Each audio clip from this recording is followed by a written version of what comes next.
La primera vez que vi aquella caja, pensé que se trataba de otro de esos expedientes olvidados que nadie quiere revisar. Estaba en el rincón más oscuro del archivo municipal, en un estante metálico corroído por el óxido, cubierta por una capa de polvo tan espesa que tuve que pasar la mano 2 veces para distinguir el sello en la tapa. No era una etiqueta común. Letras rojas irregulares, ya adhesidas por la humedad, formando 2 palabras que parecían un susurro de advertencia. No abrir, confidencial. El aire allí dentro tenía un olor pesado, mezcla de papel viejo, madera húmeda y ese matiz ácido de documentos que llevan décadas respirando mojo. La bombilla del techo parpadeaba de vez en cuando, proyectando sombras que se alargaban sobre las pilas de carpetas y cajas. Afuera llovía, y el golpeteo del agua contra las ventanas altas del edificio parecía acompasarse con el latido de mi corazón. No debería haberlo hecho, lo sé, pero el cierre de la caja estaba flojo, como si alguien lo hubiera dejado así a propósito, esperando que unas manos curiosas rompieran el silencio. Dentro, el primer objeto que encontré fue un sobre grande de papel grueso cerrado con un sello de la negro.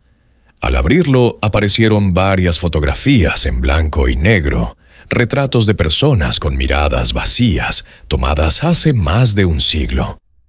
Algunas de esas caras estaban deformadas, no por el deterioro de la imagen, sino por algo más profundo, más inquietante, como si la carne misma hubiera obedecido a un patrón equivocado.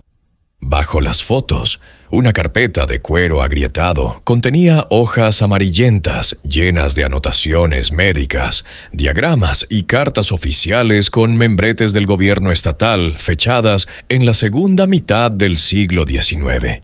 Los encabezados hablaban de familia y de aislamiento prolongado, pero las frases siguientes estaban tachadas con tinta negra. En los márgenes una mano distinta había escrito palabras sueltas: degeneración, consanguinidad, caso extremo. Sentí que el archivo entero se quedaba en silencio, como si las paredes supieran lo que acababa de encontrar. Cerré la caja, pero no pude apartar la vista de ella. Algo en esas imágenes me decía que la historia que guardaban no debía ser olvidada, aunque otros hubieran hecho todo lo posible por borrarla. Antes de seguir contándote lo que descubrí, quiero que dejes en los comentarios de qué parte de México eres, y si en tu región se cuentan historias de familias que vivieron apartadas de todos, porque lo que vas a escuchar ahora no es una leyenda, ni un rumor, ni una exageración. Es el expediente real del que tal vez sea el caso más oscuro que las autoridades intentaron ocultar. En 1860, el pequeño pueblo de San Jerónimo de la Sierra, en las montañas de Jalisco, apenas aparecía en los mapas. Un puñado de casas de adobe, techos de teja y calles de tierra pisonada se aferraban a la ladera como si temieran caer al barranco. El viento arrastraba el olor de las chimeneas y el repicar ocasional de una campana de iglesia que sonaba más para marcar el tiempo que para llamar a misa.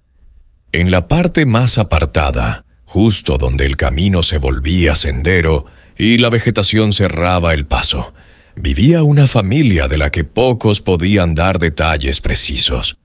Don Basilio, un hombre alto, de espalda ancha y barba gris, había llegado al pueblo años atrás con una mujer joven y 4 hijos pequeños, 2 varones y 2 niñas. No cultivaban sus tierras como el resto. Apenas se les veía en la plaza y nunca participaban en las fiestas patronales. Los vecinos más viejos contaban que desde su llegada la familia evitaba cualquier trato cercano. Si necesitaban maíz o sal, enviaban a uno de los hijos que hablaba lo justo y siempre con la mirada baja. Nadie recordaba haber visto a la madre en misa después del primer año y, con el tiempo, empezaron a aparecer más niños en la casa, pero nadie los había visto nacer. El serón que ocupaban era una construcción antigua de muros encalados y portón alto, heredada, decían algunos, de un hacendado que había muerto sin descendencia. En las noches sin luna, quienes pasaban cerca juraban escuchar voces apagadas como discusiones o llantos ahogados. Otros afirmaban haber visto sombras en las ventanas altas, donde supuestamente no había cuartos habitables. A finales de ese año, un comerciante que se hospedó en la posada del pueblo aseguró que al amanecer había visto salir del portón a uno de los hijos mayores acompañado por una de las hijas, tomados de la mano de una forma que no correspondía a simples hermanos. El comentario corrió de boca en boca, y aunque la mayoría callaba por miedo a don Basilio, las miradas de recelo comenzaron a volverse habituales. Las mujeres en la plaza empezaron a referirse a ellos como la familia cerrada, y los hombres, al calor del mezcal, murmuraban que había algo impuro en esa sangre. El sacerdote local, un hombre joven recién llegado, tomó nota mental de esos comentarios, pero en sus primeros meses decidió no intervenir. No obstante, en su diario, años más tarde escribiría: «Desde el primer día se respiraba en esa casa un aire de secreto». No sabía entonces hasta qué punto ese secreto estaba podrido desde dentro.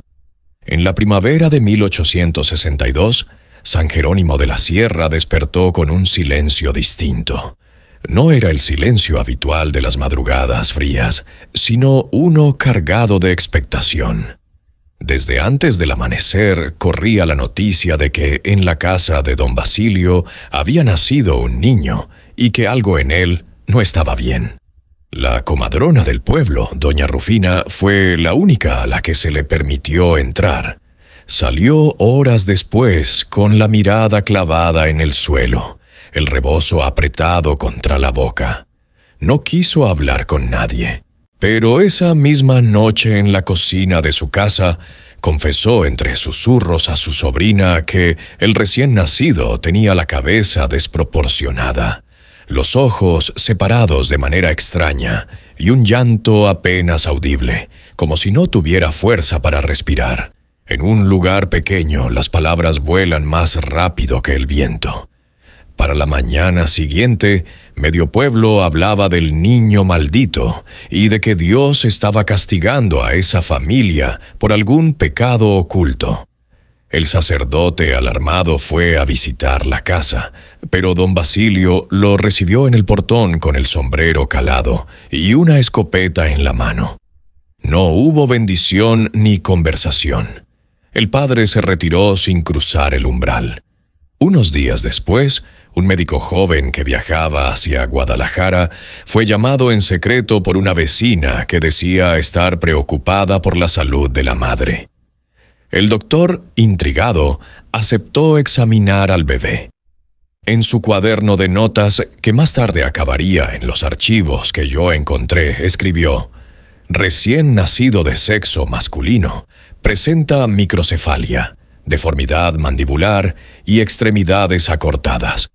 La madre rehúsa hablar sobre antecedentes familiares. El padre muestra actitud hostil, sospecha de consanguinidad. El niño sobrevivió apenas 2 meses. Fue enterrado de madrugada, sin misa ni campanas, en un rincón del terreno familiar. No hubo acta de defunción en el registro parroquial». Para entonces, los rumores habían dejado de ser simples murmullos. En la cantina, los hombres hablaban abiertamente de que los hijos de don Basilio no eran fruto de matrimonios con forasteros, sino de uniones dentro de la misma sangre. Las mujeres cruzaban la calle cuando veían a alguno de ellos, y los niños recibían órdenes estrictas de no acercarse a la casa. El sacerdote escribió una carta al obispado de Guadalajara describiendo prácticas contra la ley de Dios y de la naturaleza en San Jerónimo y pidiendo orientación. La respuesta tardó meses en llegar, pero mientras tanto el aislamiento de la familia se hizo casi total. El portón permanecía cerrado día y noche, y la casa, que alguna vez fue solo extraña, empezó a convertirse en una presencia inquietante, como una sombra permanente en el borde del pueblo. La carta del joven sacerdote enviada al obispado de Guadalajara no cayó en saco roto. Aunque la respuesta tardó en llegar, el contenido fue lo bastante inquietante para que se tomara una decisión discreta: remitir copia al comandante de distrito en Tepatitlán. Así fue como, a finales de 1863, el asunto de la familia de don Basilio dejó de ser un simple chisme de pueblo y pasó a ocupar espacio en los registros confidenciales del gobierno estatal. El comandante Tomás Arellano era un hombre pragmático, acostumbrado a lidiar con bandidos y pleitos de tierras, no con pecados de sangre. Pero las descripciones de nacimientos deformes y entierros nocturnos le llamaron la atención. Decidió no intervenir de inmediato. Ordenó a 2 de sus hombres visitar San Jerónimo de la Sierra como viajeros y observar la casa durante unos días. Sus informes, que décadas después acabarían amarillentos en la carpeta que yo encontré, coincidían en varios puntos. La familia salía lo menos posible. Trabajaba en un huerto cercado por muros altos y evitaba cualquier trato con vecinos. Lo más extraño, según los soldados, era que a veces en el patio se veían niños de distintas edades, pero nunca en la plaza, ni en la iglesia, ni en la escuela. En marzo de 1864, el propio comandante Arellano visitó el lugar acompañado del sacerdote. Don Basilio los recibió con la misma hostilidad que había mostrado antes, pero tras un tenso intercambio de palabras, permitió que ambos entraran al zaguán. El interior de la casa olía a humedad y a leña vieja. Las paredes estaban desnudas, salvo por algunos crucifijos ennegrecidos por el humo. No pasaron más allá de la primera sala. A través de una puerta entreabierta, Arellano alcanzó a ver una figura menuda encorvada que se movía con pasos cortos y torpes. La puerta se cerró bruscamente desde dentro. El sacerdote intentó hablar de la salvación del alma y de la importancia de la comunidad, pero Basilio lo interrumpió con una frase seca. «Aquí adentro todos somos familia, y así seguirá siendo». Arellano tomó nota mental de cada detalle. La forma en que los hijos mayores evitaban mirarlo a los ojos, las manos deformadas de uno de los muchachos, el silencio casi absoluto que reinaba en la casa. Al salir, acordó con el sacerdote que no harían un informe público.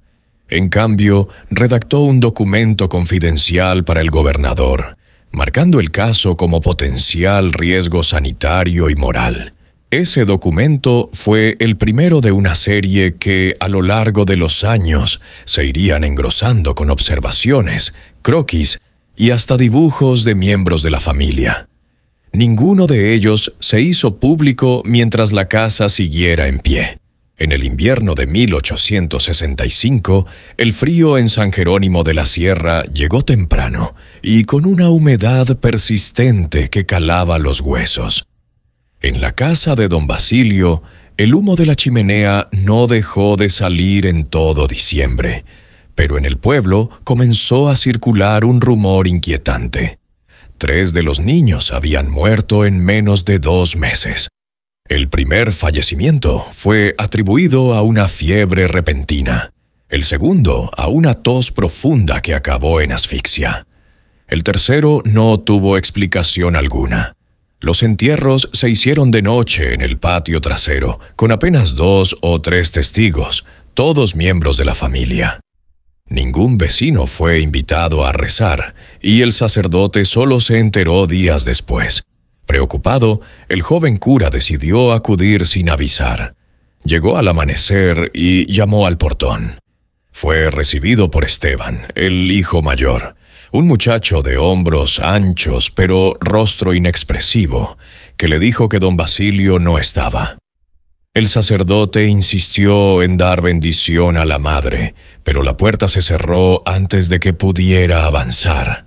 A las pocas semanas, un médico de Tepatitlán, doctor Miguel Castañeda, fue enviado discretamente por el comandante Arellano para revisar a los sobrevivientes. Castañeda logró convencer a Basilio, argumentando que podía prevenir nuevas muertes.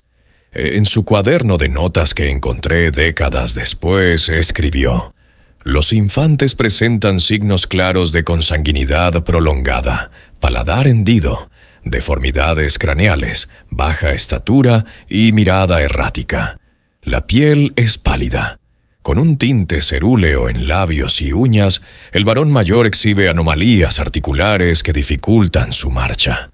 El médico advirtió que si no se interrumpían las uniones dentro de la misma familia, las malformaciones serían cada vez más graves. Basilio escuchó en silencio y luego, con una calma inquietante, dijo: «Aquí cuidamos de los nuestros. No necesitamos consejos de extraños». En el pueblo, el miedo se mezcló con una superstición creciente. Algunos decían que la familia estaba pagando un castigo divino y que acercarse a ellos traería desgracia. Otros afirmaban que Basilio practicaba ritos antiguos para purificar la sangre, aunque nadie sabía en qué consistían. El comandante Arellano, al recibir el informe médico, comenzó a presionar para que el gobernador autorizara una intervención oficial. Pero las autoridades estatales dudaban. Cualquier acción directa podía levantar un escándalo moral y político, algo que en plena posguerra de Reforma preferían evitar. Así, la familia siguió encerrada tras sus muros, y el ciclo de nacimientos y muertes continuó invisible para el resto del mundo. En la primavera de 1866, la presión sobre las autoridades de Tepatitlán aumentó. El comandante Arellano insistía en que la situación en San Jerónimo de la Sierra ya no podía considerarse un asunto privado. Los informes médicos y los rumores sobre entierros clandestinos habían llegado también al obispado, y finalmente se acordó una visita conjunta. 2 funcionarios del distrito, el sacerdote del pueblo y un notario, viajarían juntos para verificar las condiciones de la familia. La comitiva llegó una mañana gris, cuando la niebla cubría el camino como un velo. Llevaban consigo documentos de autorización y provisiones con la intención de permanecer varios días si era necesario. Tocaron el portón 3 veces antes de que se oyera el arrastrar de un cerrojo.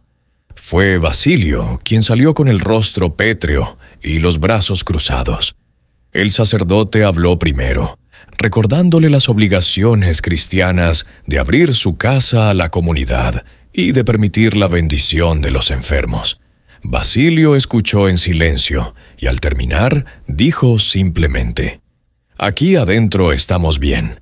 Lo que tenemos lo cuidamos entre nosotros. Nadie de fuera lo entendería». Uno de los funcionarios intentó avanzar mostrando el papel con el sello oficial.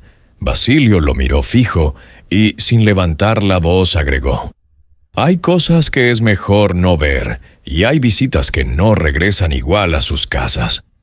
Ante la negativa, la comitiva se retiró prometiendo volver con respaldo legal. En el pueblo, la noticia de que Basilio había cerrado la puerta en la cara de autoridades corrió rápido, aumentando el aura de temor.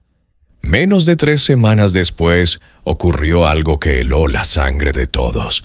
Ramón Villaseñor y Eduardo Galván, los 2 funcionarios que habían encabezado la visita, enfermaron casi al mismo tiempo. Comenzaron con fiebre alta, luego una debilidad extrema y, finalmente, dificultades para respirar.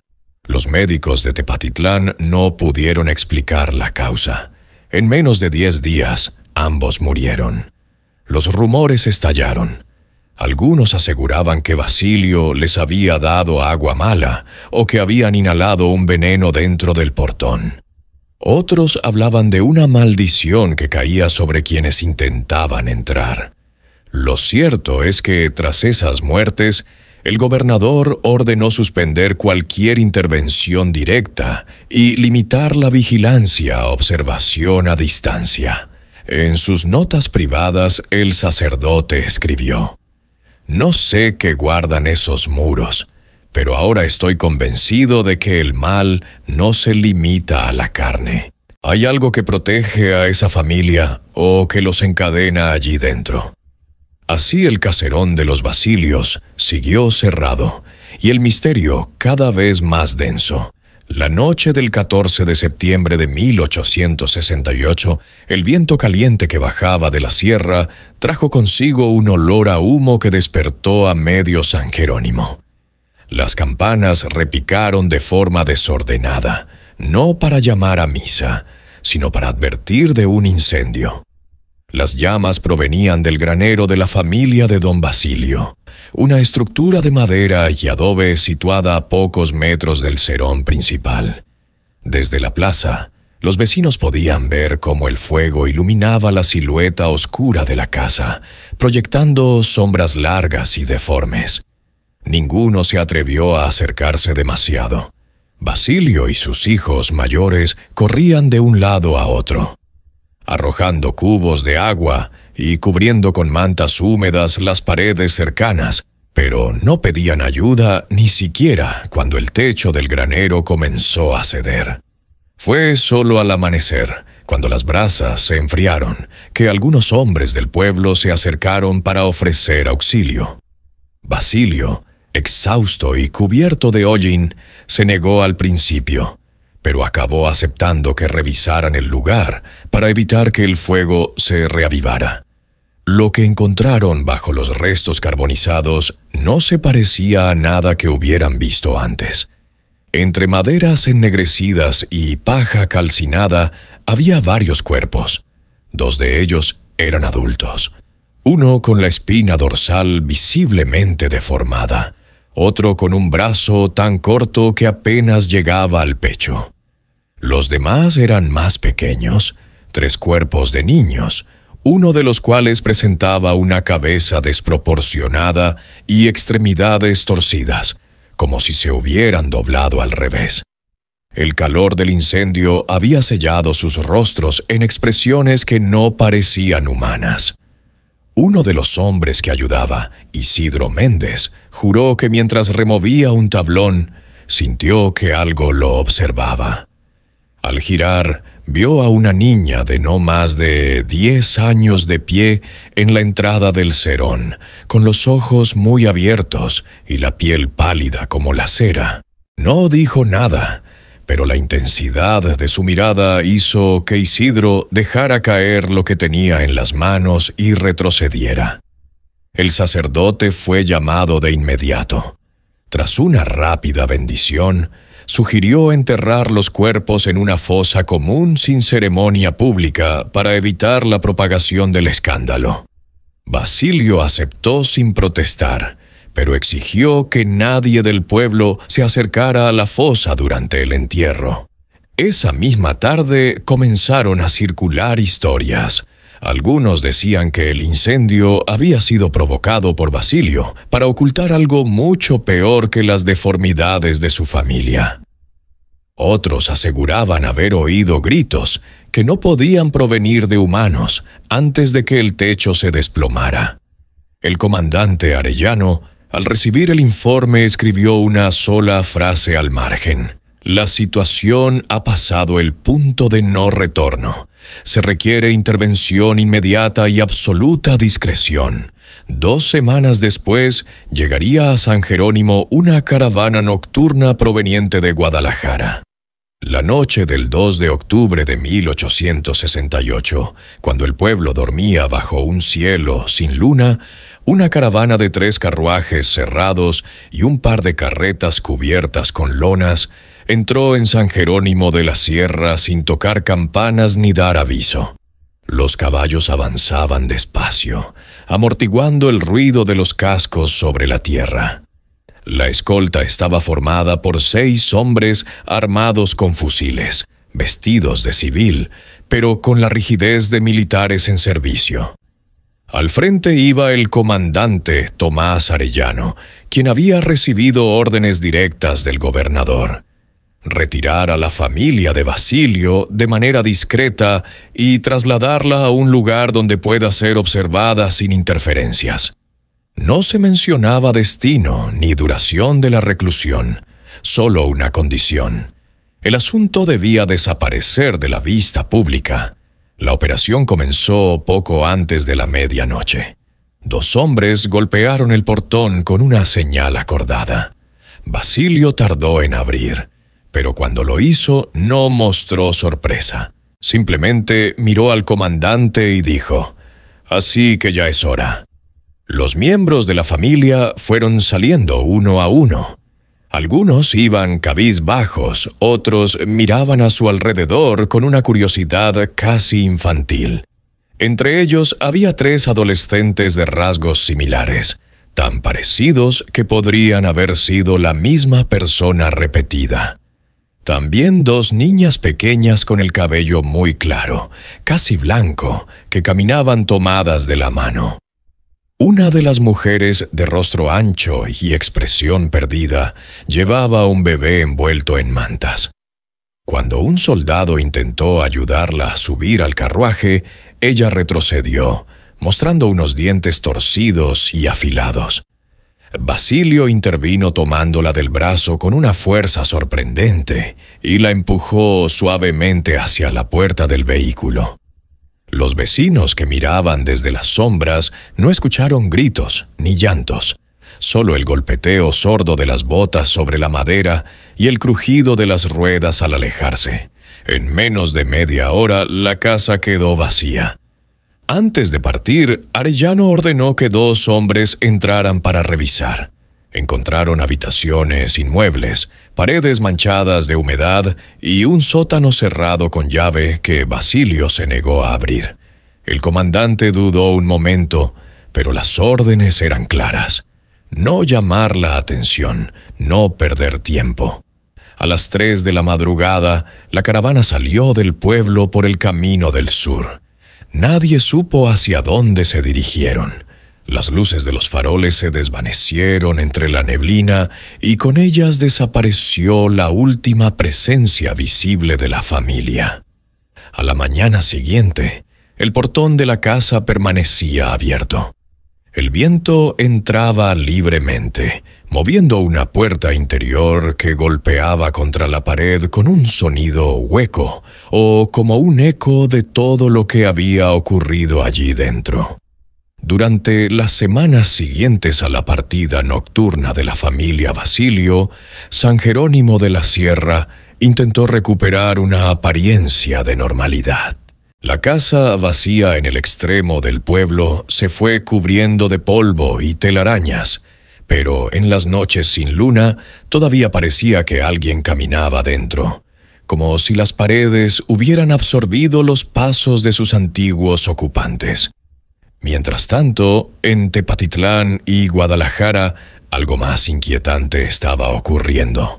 Los registros oficiales comenzaron a modificarse. El acta de propiedad de la casa de Basilio desapareció de la oficina de catastro. Las partidas de nacimiento y defunción de sus hijos, que el sacerdote había anotado cuidadosamente, fueron arrancadas de los libros parroquiales. Incluso en los informes médicos del doctor Castañeda, las páginas que contenían descripciones físicas detalladas habían sido reemplazadas por hojas en blanco. El comandante Arellano recibió una carta breve, sin membrete, escrita con una letra precisa y fría. A partir de la fecha, toda información relativa a la familia en cuestión se considerará asunto de Estado. No debe conservar copias personales, destruir notas y croquis. D. Arellano, que llevaba años en el servicio, comprendió el mensaje. Alguien por encima del gobernador estaba tomando control. Obedeció en apariencia, pero guardó en secreto un pequeño cuaderno con apuntes y un dibujo hecho por uno de sus hombres, representando a 3 de los hijos con rasgos casi idénticos. Ese cuaderno, décadas más tarde, aparecería en la misma carpeta que yo encontré en el archivo. En el pueblo, el sacerdote se dio cuenta de que lo estaban presionando de manera más directa. Un emisario del obispado llegó con instrucciones de corregir los registros y eliminar cualquier referencia a la familia Basilio en las homilías o documentos. La explicación oficial fue que no hay razón para mantener vivo un escándalo que ya está resuelto. Con el tiempo, la casa quedó abandonada por completo. Las lluvias de los veranos fueron derrumbando partes del techo y los muros se llenaron de líquenes. Sin embargo, algunos vecinos afirmaban que al pasar cerca escuchaban susurros o risas infantiles detrás de las ventanas rotas. Para finales de 1869 era como si la familia Basilio nunca hubiera existido. Solo quedaban recuerdos vagos y el temor de que, si se hablaba demasiado, alguien de Guadalajara viniera a hacer más preguntas. Apenas un año después de que los Basilios fueran sacados de San Jerónimo, comenzaron a llegar historias desde un lugar muy distinto: San Pedro de los Zocotes, un poblado escondido entre barrancas en el norte de Michoacán.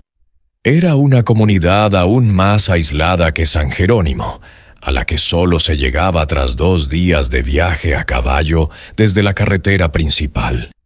Un arriero que pasaba por allí llevó a Tepatitlán un relato que, de no haber sido por su insistencia, habría pasado como una invención de borrachos. Decía que en San Pedro vivía una familia que no se mezclaba con el resto y que al menos 6 de sus miembros tenían el mismo rostro. No parecido en el sentido habitual entre parientes, sino idéntico como copias exactas. Los detalles coincidían demasiado con lo que el comandante Arellano recordaba. Un patriarca de barba gris, hijos y nietos de complexiones similares, y una niña de cabello casi blanco que no hablaba con nadie. El arriero aseguró que cuando intentó venderles sal y frijol, un hombre joven salió al portón y detrás de él, en la penumbra, se formó una fila de personas idénticas, todas con la misma mirada fija. En Michoacán, sin embargo, no había registros oficiales de esa familia. Los vecinos de San Pedro afirmaban que habían llegado de muy lejos en 1869 y que traían consigo animales, mantas y utensilios suficientes para no depender de nadie. Construyeron una casa en las afueras y rara vez se les veía en el pueblo. Más inquietante aún era el testimonio de María Jacinta, una curandera local.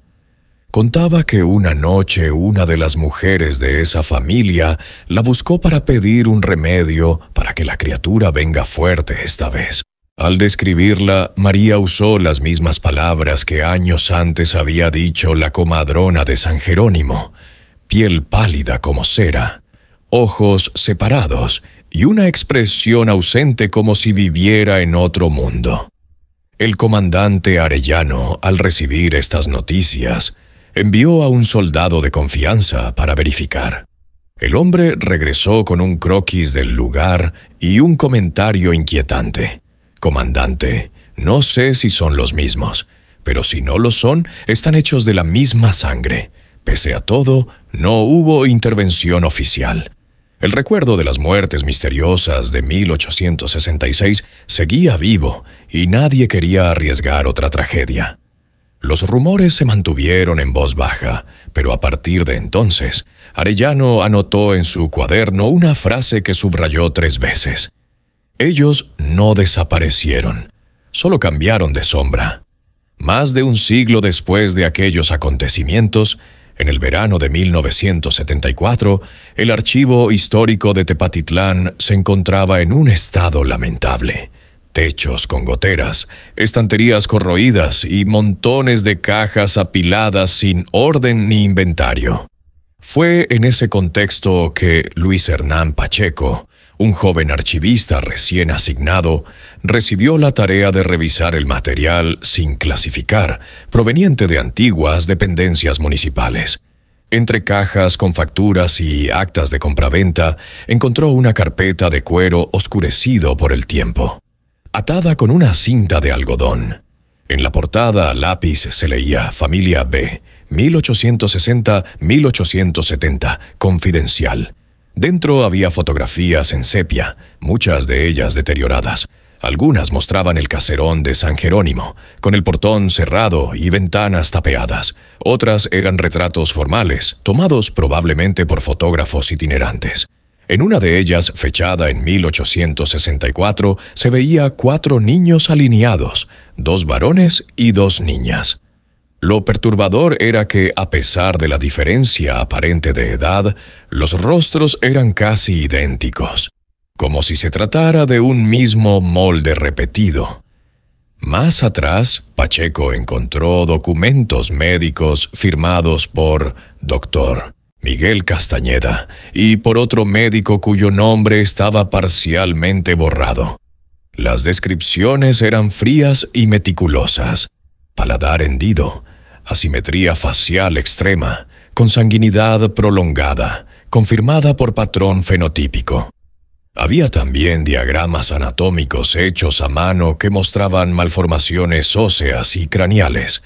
En la parte inferior de la carpeta, sujeta con un clip oxidado, había una hoja mecanografiada de los años 20 que resumía el caso en apenas 3 líneas. Situación controlada, sujetos trasladados a ubicación reservada. No divulgar. Pacheco sintió un escalofrío al leerlo. Miró a su alrededor. El archivo estaba vacío, pero el silencio tenía un peso extraño, como si las paredes contuvieran la respiración.